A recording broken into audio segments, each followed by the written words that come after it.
The Sports Renegades podcast on SportsTownChicago.com.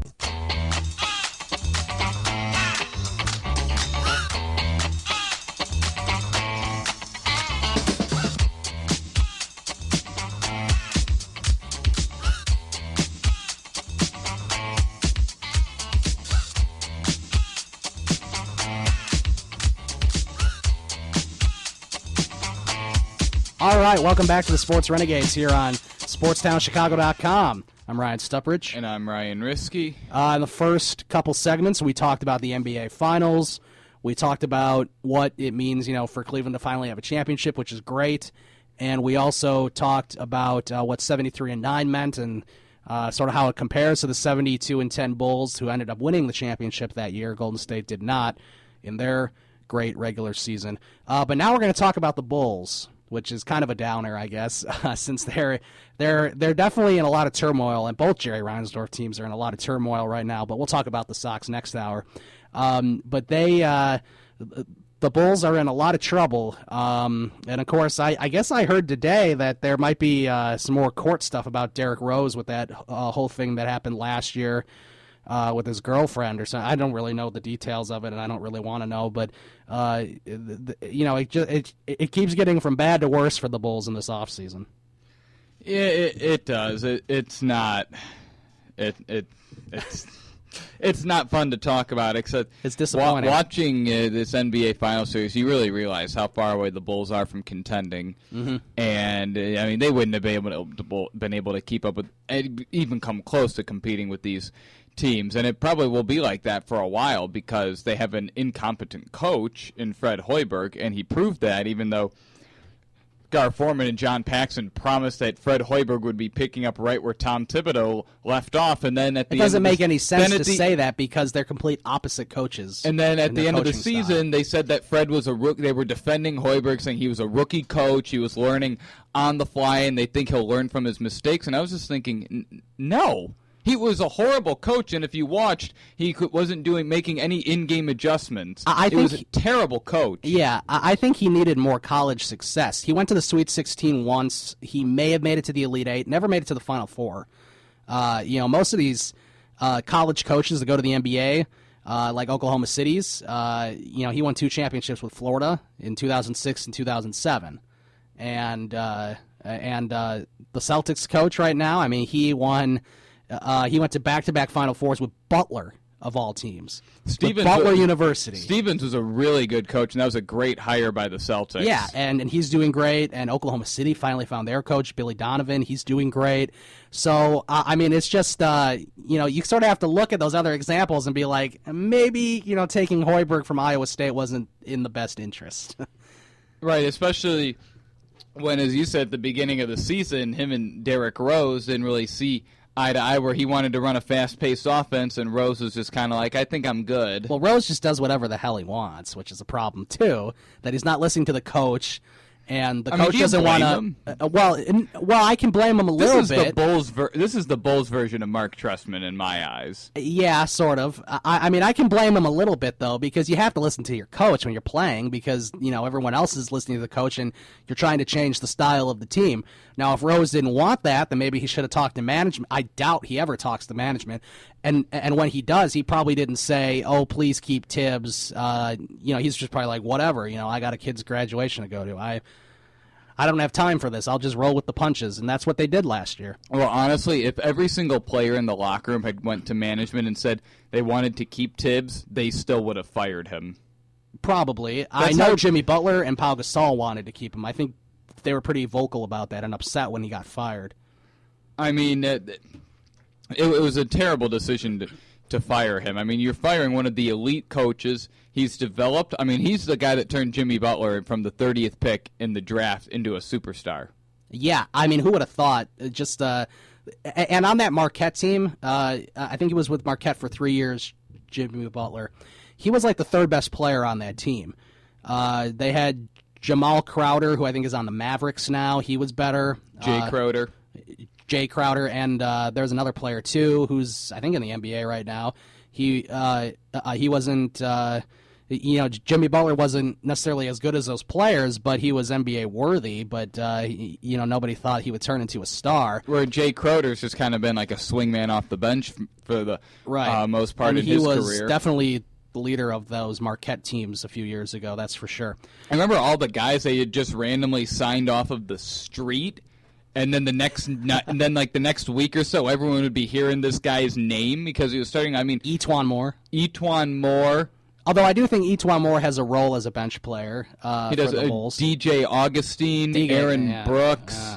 Nate Robinson was a big name coming in, except then he exploded under Tibbs that one year. Nate Robinson, C.J. Watson. They John Lucas III. All these guys, they were just signing off the street. They drafted Marcus Teague. That was over Draymond Green. When Tibbs really wanted them to take Draymond Green. We've talked about that before, how unbelievable that is. Oh, man. But, just going back to this Bulls team, it's going to look a lot different next year. You're not going to have Pau Gasol. You're not going to have Joakim Noah. It looks like he's going to be with the Timberwolves, I guess. So he'll be back with Tibbs.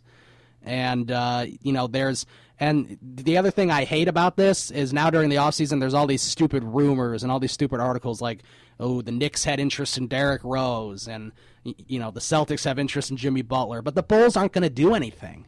That's the thing. If the Knicks really had interest in Derrick Rose, you would find a way to make a deal. Exactly. I think you would. You would find a way to make a deal if someone actually wanted Derrick Rose. If the Knicks want to be stupid enough and stay in their hole that they've been in for 30 years or whatever since they've last won a championship, and if they want to take Derrick Rose, then you have to find a way to make that deal. And if the Celtics really did want Jimmy Butler, and they were willing to get rid of their number 3 pick, which they aren't, I don't think. But if they were willing to get rid of their number 3 pick this year, then you make that deal. I honestly think Jimmy Butler would be a great fit for Stevens' system. Oh, he totally would be. And then, I think you'd be seeing Celtics Cavs every year in the Eastern Conference Finals. At least for this next few years. Right, and I just I read, and then you heard the Timberwolves having interest in Butler, and that. Then you hear the Bulls want Andrew Wiggins, the number 5 They're not pick. giving up Andrew Wiggins.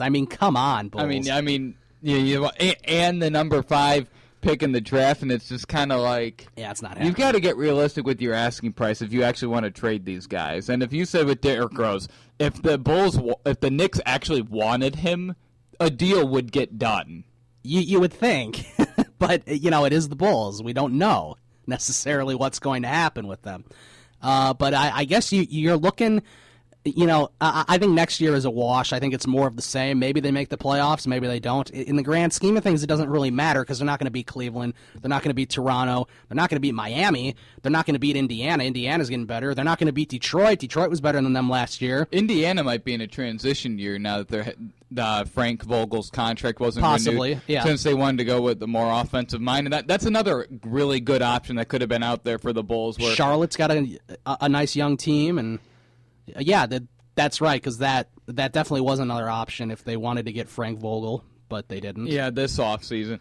And as you said, they could make the playoffs as one of the bottom seeds because really those bottom teams can flip-flop in any way, really. And I think it's going to for both conferences now, especially the East and West. That there's a lot of changing of the seeds in 6th, 7th, and 8th seeds for those for the Eastern and Western Except those Conference. teams in the Western Conference are stronger than those bottom teams in the East. For the most part, yes, they definitely are. So there's a lot of teams. Toronto is better than Chicago. So there's a lot of things that could go wrong for the Bulls this year. But then next year, when you look at 2017, 2018, you're not going to have Rose because this is Rose's final year of his contract, I think.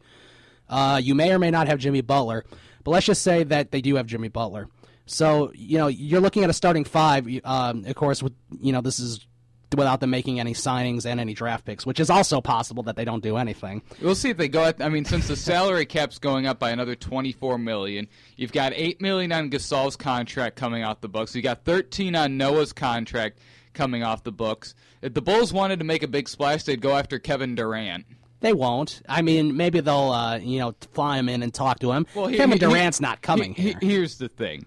if they do make a pitch, which they should, he'll probably be the best player available in free agency because LeBron's just going to opt out of his contract and then sign a new max deal since the salary cap just went up, just jumped up by $24 million. You know, that's a lot of money the Bulls are going to have. If they're smart, they'll try to get Durant, and then once again they'll fail to lure in a big name free agent like they always do.